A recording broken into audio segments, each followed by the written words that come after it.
Mi nombre es Patricio Vega. Tengo 70 años. Y hoy quiero leerte la carta que le escribí a mi yerno después de que me llamara estorbo en mi propia casa.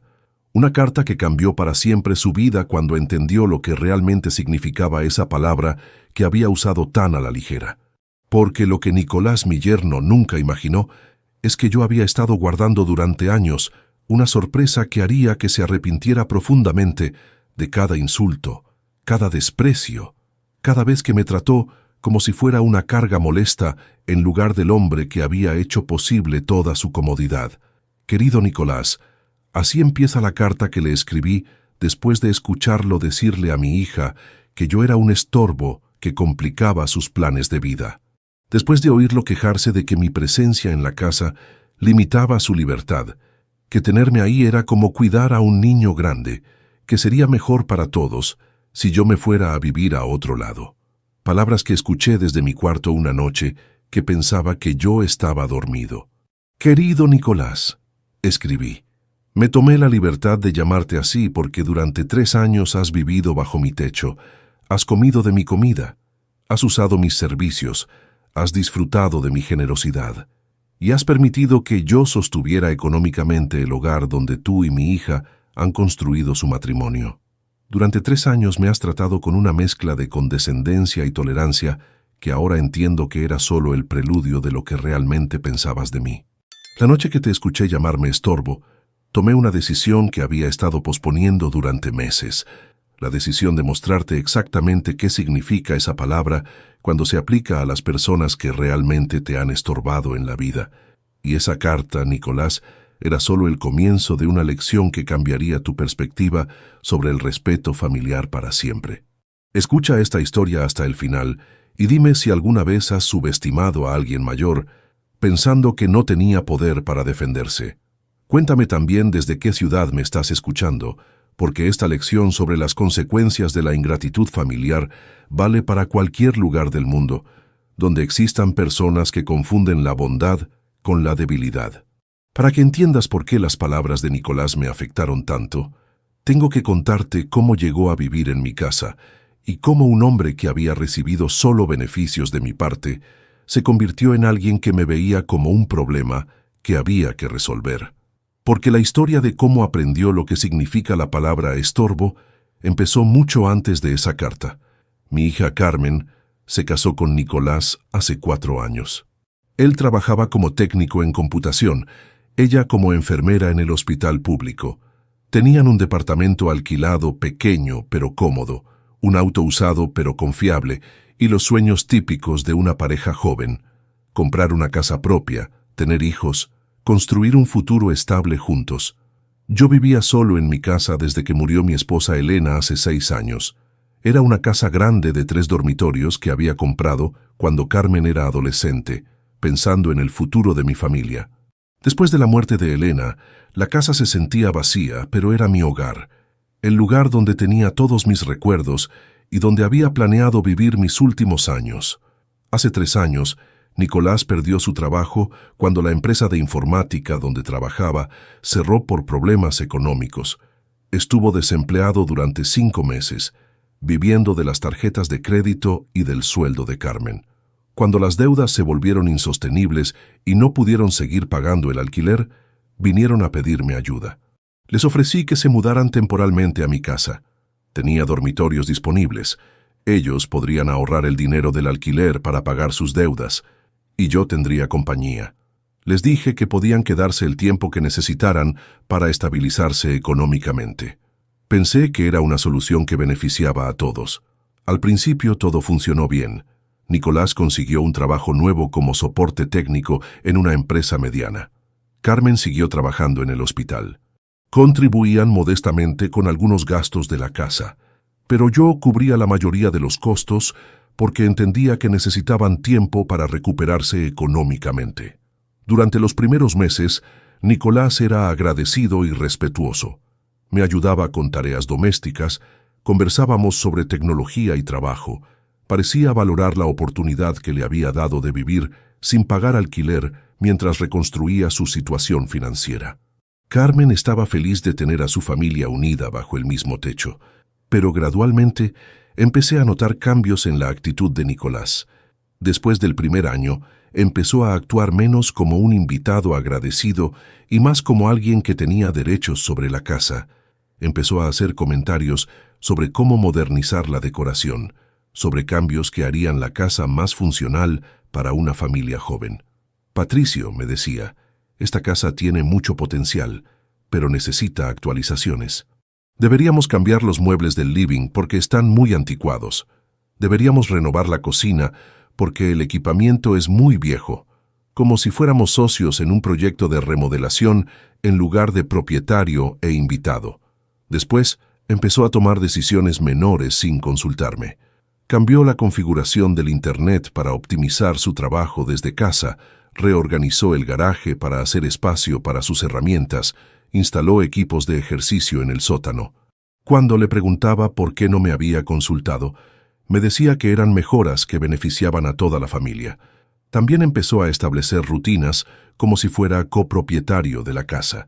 Designó horarios para usar la televisión del living, estableció reglas sobre el ruido durante sus horas de trabajo, organizó el uso de la cocina según sus preferencias alimentarias. Todo gradualmente, todo presentado como organización familiar sensata. Lo que más me molestaba era cómo había empezado a referirse a la casa cuando hablaba con otros. La llamaba nuestra casa, hablaba de nuestros proyectos de mejora, se refería a nuestros gastos como si fuéramos socios económicos. Cuando yo lo corregía, me decía que era natural sentirse parte de una casa donde vivía. Carmen apoyaba las actitudes de su marido. Cuando yo expresaba incomodidad con algunos de sus comportamientos, ella me decía que Nicolás solo quería ayudar, que sus ideas eran buenas para modernizar la casa, que yo era demasiado territorial con un espacio que ahora compartíamos como familia. El segundo año fue peor. Nicolás había conseguido un trabajo mejor con un sueldo significativamente más alto, pero en lugar de empezar a buscar su propia casa, parecía haberse acomodado permanentemente en la mía. Empezó a hablar de proyectos a largo plazo, como agregar un segundo piso, renovar completamente la cocina, construir una terraza en el jardín. También empezó a traer más cosas personales, como si estuviera marcando territorio. Instaló una oficina completa en uno de los dormitorios, llenó el garage con equipos deportivos, ocupó la mayoría del espacio de almacenamiento con sus pertenencias. La casa empezó a sentirse más suya que mía. Durante el tercer año, Nicolás prácticamente había tomado control de la casa. Tomaba decisiones sobre gastos mayores sin consultarme, invitaba gente sin avisarme, establecía reglas para la convivencia como si él fuera la autoridad. Cuando yo objetaba, me trataba con condescendencia, como si fuera un viejo que no entendía cómo funcionaban las familias modernas. El punto más doloroso llegó cuando empezaron a hablar de tener hijos. No me consultaron sobre cómo afectaría la convivencia, no consideraron mi comodidad con bebés en la casa, simplemente asumieron que yo estaría dispuesto a adaptar mi vida a sus planes familiares, como si mi opinión fuera irrelevante en mi propia casa. Fue durante ese periodo que empecé a escuchar comentarios más directos sobre mi presencia.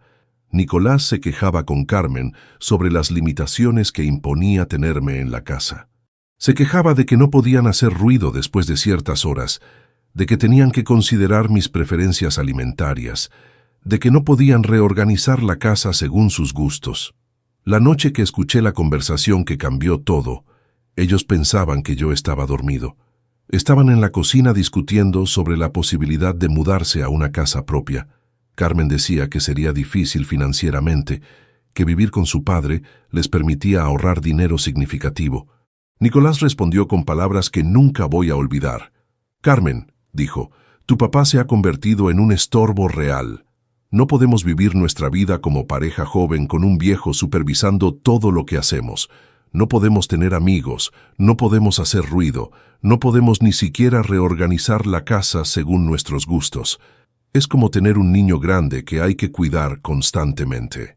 Siguió diciendo que sería mejor para todos si yo me fuera a vivir a un lugar para personas mayores, donde estaría con gente de mi edad y ellos podrían vivir como una familia normal, que mantenerme en la casa era una carga que limitaba su desarrollo como pareja, que yo debería entender que ya había cumplido mi función como padre y debía dar paso a la nueva generación.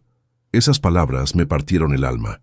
Durante 3 años había abierto mi casa a Nicolás, había subsidizado su vida, había permitido que se sintiera como propietario de mi hogar, y en respuesta, él me veía como un obstáculo molesto que había que remover. Me veía como un estorbo. Esa noche no pude dormir. Me quedé despierto pensando en todo lo que había hecho por Nicolás, en toda la generosidad que había mostrado, en todas las comodidades que había proporcionado. Y pensé en cómo él había interpretado toda esa bondad, como debilidad, como obligación, como algo que podía dar por sentado mientras planeaba cómo deshacerse de mí. Al día siguiente, mientras Nicolás trabajaba y Carmen estaba en el hospital, me senté a escribir la carta que cambiaría para siempre nuestra relación familiar. Una carta que le enseñaría exactamente qué significa la palabra estorbo cuando se aplica a las personas que realmente han sido un obstáculo en tu vida.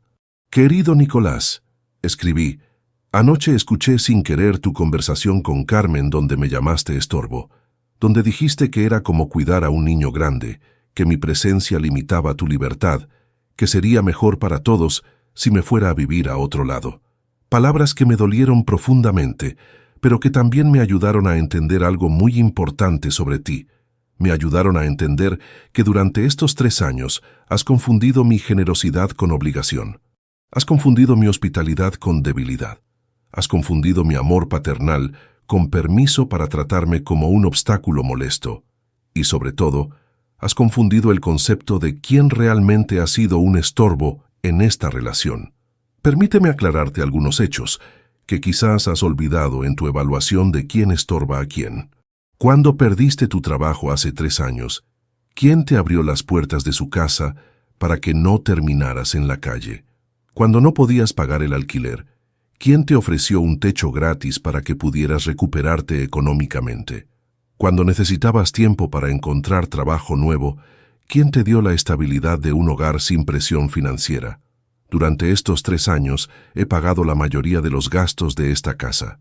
La luz que usas para tu computadora, el gas que calienta el agua de tus duchas, el internet que usas para trabajar desde casa, la comida que comes todos los días, todo subsidiado por el viejo que ahora consideras un estorbo, todo proporcionado por el hombre que según tú limita tu libertad. Pero hay algo más que no sabes, Nicolás, algo que había estado guardando como sorpresa para cuando ustedes realmente necesitaran ayuda económica. Algo que cambia completamente tu evaluación de quién ha sido útil y quién ha sido un estorbo en esta familia. Hace 15 años, cuando compré esta casa, también compré 3 terrenos en las afueras de la ciudad como inversión a largo plazo. Terrenos que ahora, con el crecimiento urbano, valen una fortuna. Terrenos que había planeado vender para ayudar a Carmen y a vos a comprar su propia casa cuando estuvieran listos para independizarse. También tengo una cuenta de ahorros que he estado alimentando durante años específicamente para el futuro de mi hija.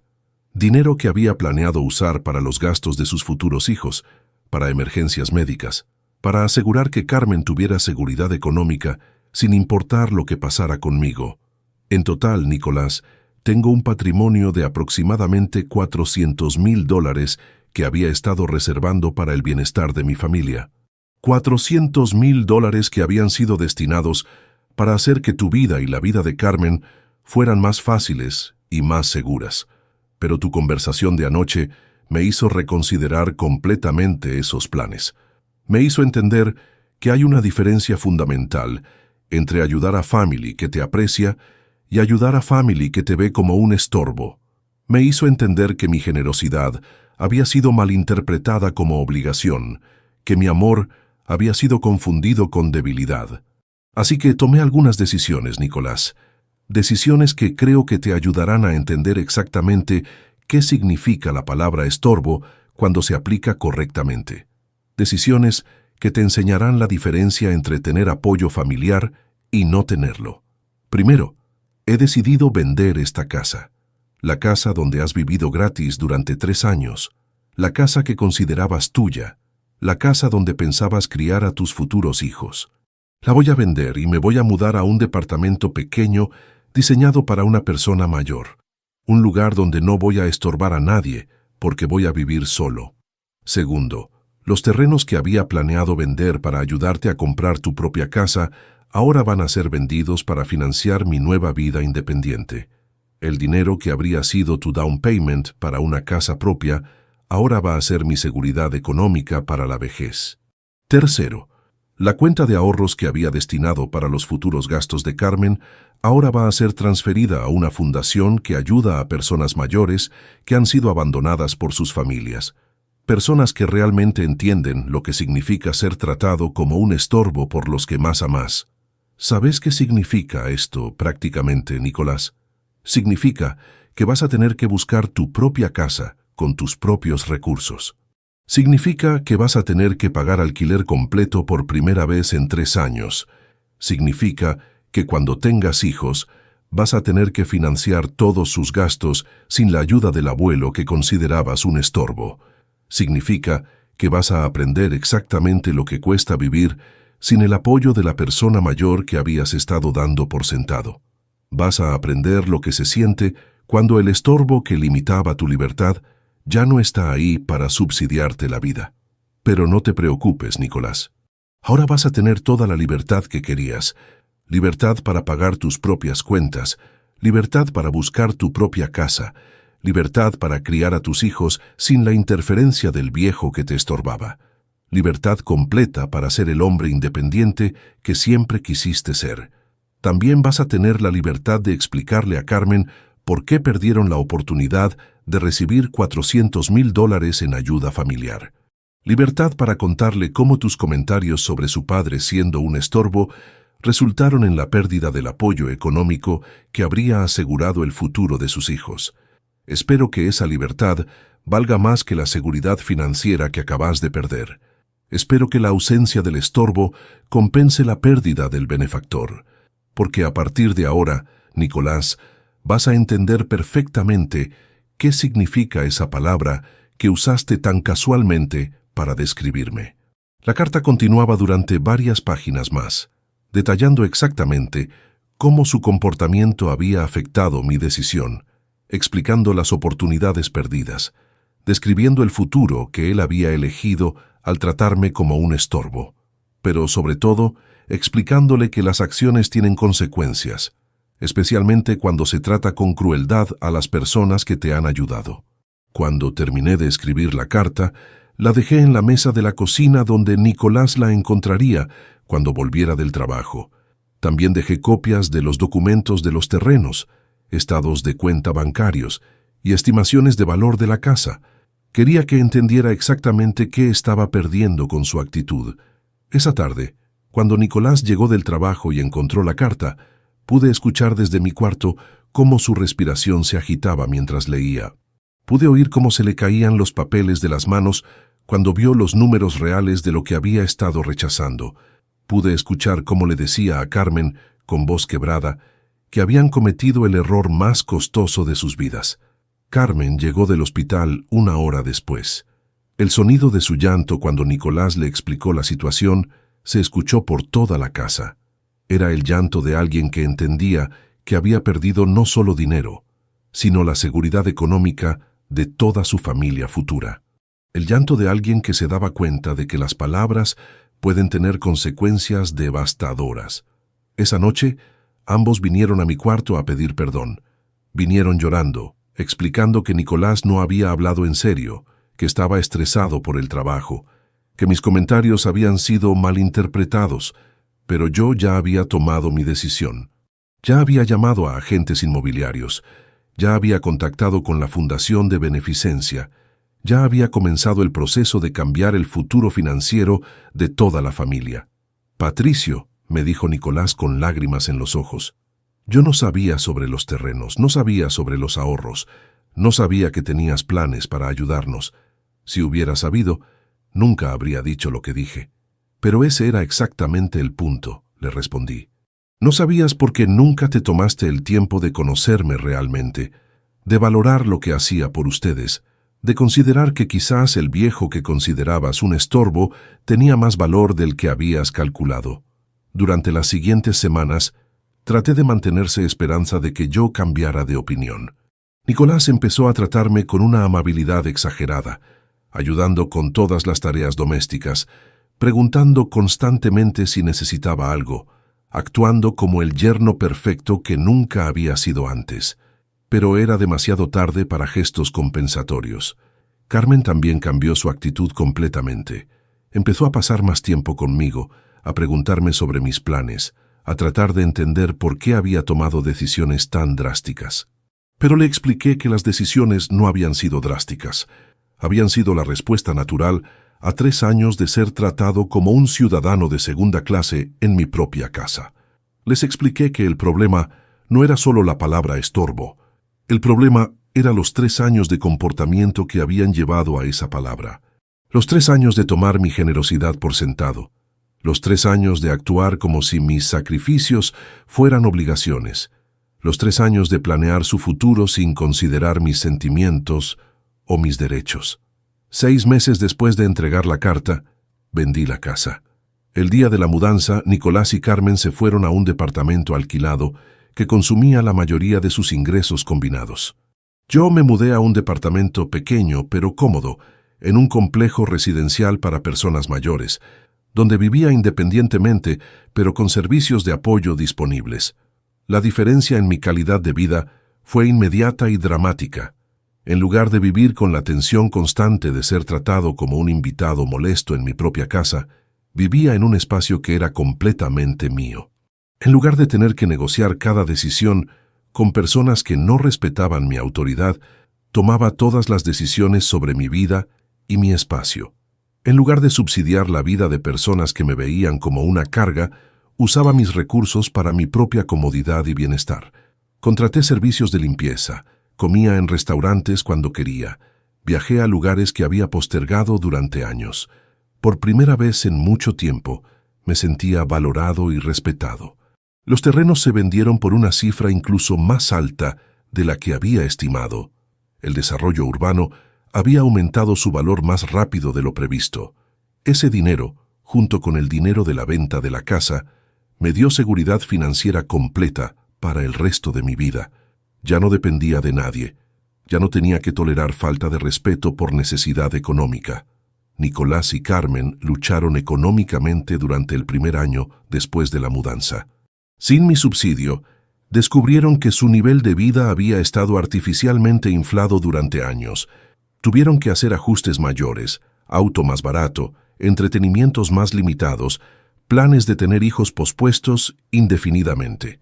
También tuvieron que enfrentar la realidad del mercado inmobiliario sin ayuda familiar. Los precios de las casas habían subido tanto que con sus ingresos actuales y sin down payment, comprar una casa propia se había vuelto prácticamente imposible. Se dieron cuenta de que la ayuda que habían rechazado habría cambiado completamente sus posibilidades económicas. Un año después de entregar la carta, Carmen vino a visitarme sola. «Papá», me dijo, «ahora entiendo lo que perdimos, no solo el dinero, sino la oportunidad de tener una familia unida, donde todos nos respetáramos mutuamente.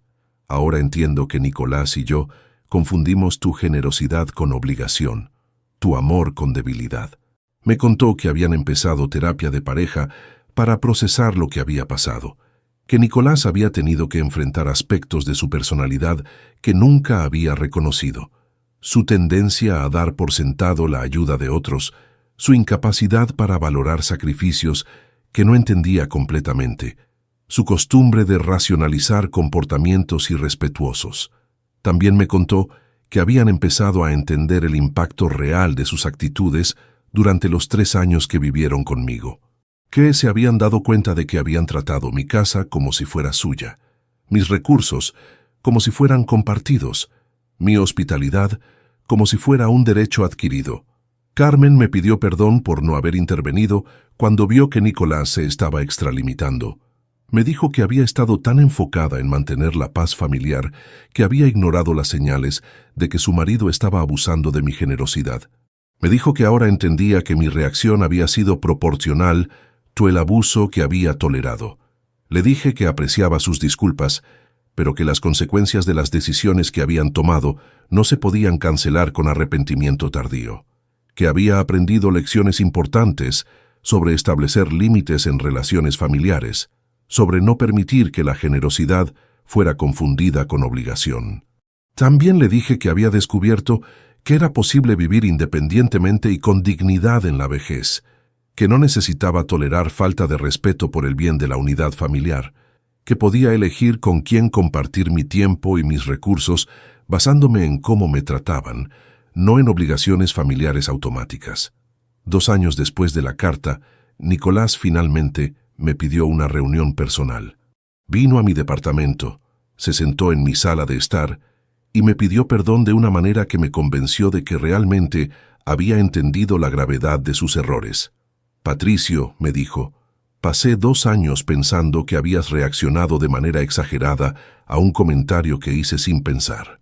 Pero ahora entiendo que ese comentario era el resultado de años de falta de respeto y ingratitud.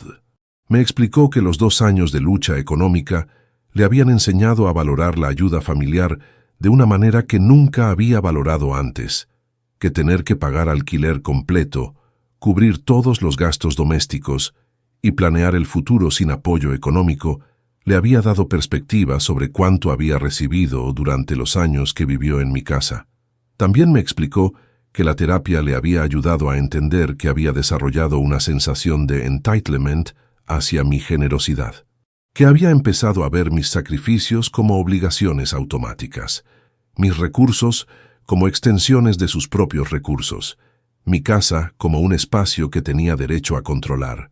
Me pidió una segunda oportunidad para demostrar que había aprendido a valorar y respetar la ayuda familiar.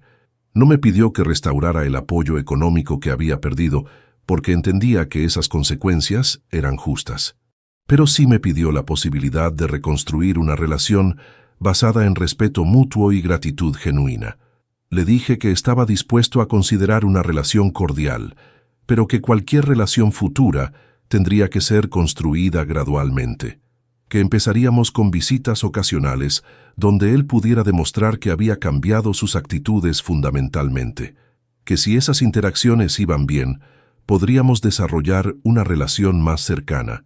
Pero también le dejé claro que las lecciones económicas que había aprendido eran permanentes, que no iba a restaurar el apoyo financiero que había perdido, porque hacer eso enviaría el mensaje equivocado sobre las consecuencias de la ingratitud familiar, que las decisiones que había tomado después de su comentario sobre estorbo eran definitivas. Durante los meses siguientes, Nicolás demostró consistentemente que había cambiado. Sus visitas eran respetuosas y agradecidas. Nunca hacía comentarios sobre mi manera de vivir o sugerencias sobre cómo podría ayudarlos económicamente. Se comportaba como alguien que valoraba genuinamente la oportunidad de tener una relación conmigo. También demostró cambios en otras áreas de su vida. Había aprendido a vivir dentro de sus medios económicos reales. Había desarrollado una mayor apreciación por las cosas que tenía. Había empezado a tratar las relaciones familiares con más cuidado y consideración. Hoy, 3 años después de entregar la carta, tengo una relación cordial pero limitada con Nicolás y Carmen. Los veo ocasionalmente, mantenemos conversaciones agradables, pero ambos entienden que la relación cambió permanentemente cuando él me llamó estorbo. Entienden que las palabras tienen consecuencias que duran mucho más tiempo que las disculpas. Carmen finalmente tuvo su primer hijo el año pasado. Cuando nació, me preguntó si estaría dispuesto a ser parte de la vida del bebé como abuelo. Le dije que sí, pero bajo términos muy diferentes a los que habrían existido si Nicolás no hubiera destruido la confianza familiar con su comentario sobre estorbo. En lugar de ser el abuelo que proporcionaba apoyo económico significativo, soy el abuelo que visita ocasionalmente y da regalos modestos. En lugar de ser el patriarca familiar que subsidia el bienestar de toda la familia, soy un familiar cordial que mantiene distancia emocional y financiera. ¿Me siento triste por cómo cambiaron las relaciones familiares? A veces. Pero también me siento orgulloso de haber defendido mi dignidad cuando fue necesario. Me siento satisfecho de haber enseñado lecciones importantes sobre respeto y gratitud. Me siento aliviado de vivir independientemente, sin tener que tolerar falta de respeto por el bien de la unidad familiar. La carta que le escribí a Nicolás no solo cambió su vida económica, cambió su perspectiva sobre las relaciones familiares, sobre el valor de la ayuda intergeneracional, sobre las consecuencias de dar por sentado la generosidad de otros. Le enseñó que las personas mayores no son automáticamente obligadas a tolerar maltrato de familiares más jóvenes. También cambió mi propia perspectiva sobre la vejez y la independencia. Me enseñó que puedo vivir con dignidad sin depender de la aprobación de family que no me respeta. Me enseñó que puedo usar mis recursos para mi propio bienestar sin sentir culpa por no subsidiar a personas que me ven como una carga. ¿Recomendaría mi experiencia a otros? No recomendaría tener que enfrentar la ingratitud familiar, obviamente, pero sí recomendaría tener el coraje de establecer límites claros cuando sea necesario, tener la sabiduría de reconocer cuando la generosidad está siendo abusada y tener la fortaleza de defender la dignidad personal, incluso cuando sea costoso emocionalmente. La palabra estorbo que Nicolás usó para describirme se convirtió en la palabra que definió su propio futuro económico. Aprendió que cuando tratas a las personas que te ayudan como obstáculos molestos, puedes perder esa ayuda de maneras que no esperabas. Aprendió que la ingratitud puede ser mucho más costosa que la gratitud.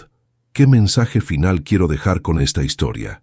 Que las personas mayores tienen más poder del que muchas familias jóvenes reconocen, que la generosidad intergeneracional es un regalo, no una obligación, que las palabras crueles pueden tener consecuencias que duran décadas, y que nunca es demasiado tarde para enseñar lecciones importantes sobre respeto familiar. También que las cartas pueden ser más poderosas que las confrontaciones directas. A veces, poner los sentimientos y las decisiones por escrito obliga a las personas a enfrentar la realidad de sus acciones de una manera que las conversaciones no logran. La carta que le escribí a Nicolás se convirtió en un documento que cambió su vida para siempre. ¿Me arrepiento de haber tomado decisiones tan definitivas? No. Creo que fueron necesarias para enseñar lecciones que no se podrían haber enseñado de otra manera. Nicolás había demostrado durante 3 años que no valoraba mi generosidad, que veía mis sacrificios como obligaciones automáticas, que consideraba mi presencia como un obstáculo molesto. ¿Habría preferido mantener la unidad familiar a cualquier costo? No. Aprendí que una familia basada en falta de respeto y aprovechamiento no es una familia verdadera. Es mejor vivir independientemente con dignidad que vivir en familia tolerando maltrato y ingratitud. La experiencia me enseñó que la vejez puede ser una etapa de poder si se maneja correctamente, que las personas mayores no tienen que aceptar automáticamente roles de ciudadanos de segunda clase en sus propias familias, que podemos elegir cómo usar nuestros recursos y con quién compartir nuestro tiempo, basándose en cómo nos tratan. También me enseñó que las decisiones difíciles pueden resultar en mayor felicidad a largo plazo. Los primeros meses después de entregar la carta fueron dolorosos emocionalmente. Extrañaba la ilusión de tener una familia unida, extrañaba la compañía diaria, extrañaba sentirme necesario para otros. Pero a medida que pasó el tiempo, me di cuenta de que había intercambiado una falsa unidad familiar por genuina paz personal. Había intercambiado la tensión constante de ser tolerado por la tranquilidad de ser respetado. Había intercambiado subsidiar la ingratitud por disfrutar mi propia independencia. Hoy, cuando leo nuevamente la carta que le escribí a Nicolás hace 3 años, siento orgullo por haber tenido el coraje de defender mi dignidad. Siento satisfacción por haber enseñado lecciones importantes sobre las consecuencias de la ingratitud. Siento gratitud por haber descubierto que puedo vivir felizmente sin tolerar falta de respeto. La carta se ha convertido en un símbolo de mi capacidad para proteger mis derechos y mis recursos. Un recordatorio de que las personas mayores no son automáticamente obligadas a subsidiar familias que no las valoran. Un documento que demuestra que las palabras crueles pueden tener consecuencias mucho más duraderas que el momento en que se pronuncian. ¿Qué espero para el futuro de mi relación con Nicolás y Carmen? Espero que las lecciones que aprendieron sean permanentes. Espero que nunca olviden el costo de llamar estorbo a alguien que los había estado ayudando generosamente. Espero que traten las relaciones familiares futuras con más cuidado y más gratitud. También espero que mi nieto crezca entendiendo que el respeto intergeneracional es bidireccional, que aprenda a valorar la ayuda de personas mayores, que entienda que la generosidad merece gratitud, que sepa que las palabras tienen poder para construir o destruir relaciones familiares. Cuando pienso en el patrimonio que habría heredado mi familia, si Nicolás no hubiera usado la palabra estorbo, no siento arrepentimiento. Siento satisfacción de que ese dinero ahora esté ayudando a personas mayores que realmente entienden el valor del respeto y la gratitud. Siento orgullo de haber convertido mi dolor en ayuda para otros que han pasado por experiencias similares. La fundación a la que doné los ahorros destinados originalmente para Carmen me manda reportes regulares sobre cómo se usa el dinero. Me cuentan sobre ancianos que han sido abandonados por sus familias y que reciben apoyo gracias a mi donación. Me cuentan sobre programas educativos que enseñan a familias jóvenes sobre respeto intergeneracional. Me cuentan sobre servicios que ayudan a personas mayores a vivir independientemente con dignidad. Cada reporte me confirma que tomé la decisión correcta, que mi dinero está haciendo más bien ayudando a extraños agradecidos que lo que habría hecho subsidiando familiares ingratos, que mi dolor se convirtió en sanación para otros que han sufrido experiencias similares. ¿Qué consejo le daría a otras personas mayores que están siendo tratadas como estorbos por sus familias? Primero, documenten su situación financiera real. Muchas familias jóvenes asumen incorrectamente que las personas mayores no tienen recursos significativos. Asegúrense de que entiendan exactamente qué están perdiendo cuando los tratan mal. Segundo, no toleren falta de respeto por el bien de la unidad familiar. Una familia que solo se mantiene unida porque ustedes toleran maltrato no es una familia que vale la pena preservar. Es mejor vivir independientemente con dignidad que en familia sin respeto. Tercero, usen sus recursos para su propia comodidad y bienestar. No se sientan obligados a subsidiar familias que no los valoran. Su dinero es suyo y pueden elegir cómo usarlo basándose en cómo los tratan, no en obligaciones familiares automáticas. Cuarto, consideren la posibilidad de ayudar a otros en situaciones similares. Convertir su dolor en ayuda para otros puede ser más satisfactorio que usar sus recursos para subsidiar ingratitud familiar. Pueden hacer una diferencia real en las vidas de personas que realmente entienden el valor de la ayuda. ¿Qué consejo le daría a familias jóvenes que viven con el apoyo de personas mayores? Primero, nunca olviden que están recibiendo un regalo, no ejerciendo un derecho. La generosidad intergeneracional es exactamente eso, generosidad. Debe ser valorada y protegida, no dada por sentado.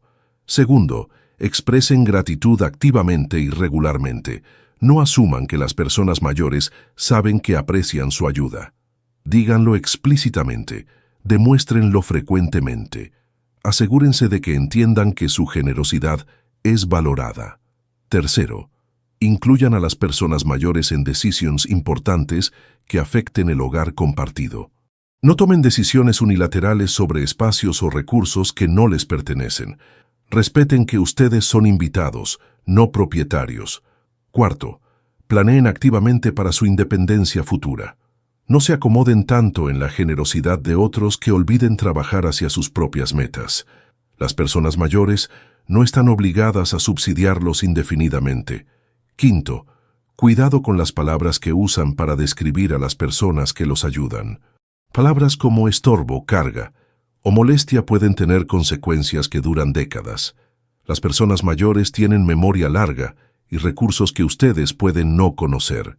La carta que le escribí a Nicolás se ha convertido en parte de mi legado familiar. No el legado económico que había planeado originally, sino un legado de dignidad personal y límites claros. Un legado que enseña que las personas mayores merecen respeto, que la generosidad tiene límites, que las palabras crueles pueden ser muy costosas.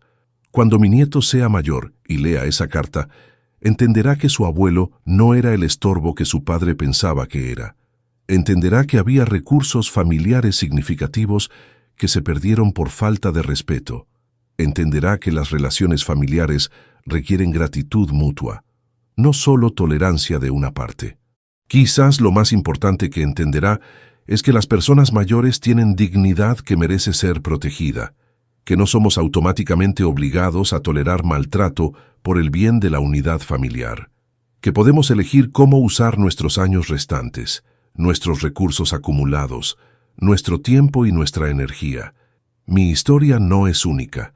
Hay muchas personas mayores que han sido tratadas como estorbos por familias que no valoran su contribución. Hay muchas personas que han tenido que elegir entre mantener la paz familiar y mantener su dignidad personal. Hay muchas personas que han descubierto que la independencia es preferible al maltrato familiar. Pero también hay familias que han aprendido las lecciones correctas antes de que sea demasiado tarde. Familias donde las generaciones mayores y menores se respetan mutuamente, donde la ayuda intergeneracional es valorada y protegida, donde las palabras se eligen cuidadosamente porque todos entienden que tienen poder. Mi esperanza es que mi historia ayude a más familias a aprender esas lecciones antes de enfrentar consecuencias irreversibles, que ayude a las personas mayores a reconocer su propio valor y poder, que ayude a las familias jóvenes a entender que la generosidad de las personas mayores es un regalo que puede perderse para siempre. La palabra estorbo cambió mi vida y la vida de mi familia para siempre, pero al final resultó ser una palabra liberadora. Me liberó de la obligación de tolerar falta de respeto, me liberó de la necesidad de subsidiar ingratitud, me liberó para vivir mis años restantes con dignidad y paz. Y vos que me escuchaste hasta acá, ¿has sido tratado como un estorbo por personas que deberían valorarte? ¿Has visto a familiares mayores ser maltratados por generaciones más jóvenes? ¿Entendés el poder que tienen las palabras para construir o destruir relaciones familiares? Cuéntame tu experiencia y dime desde qué país me estás escuchando, porque estas lecciones sobre respeto intergeneracional y dignidad familiar son universales y necesarias en todo el mundo, donde existan familias que no entienden el verdadero valor de sus personas mayores.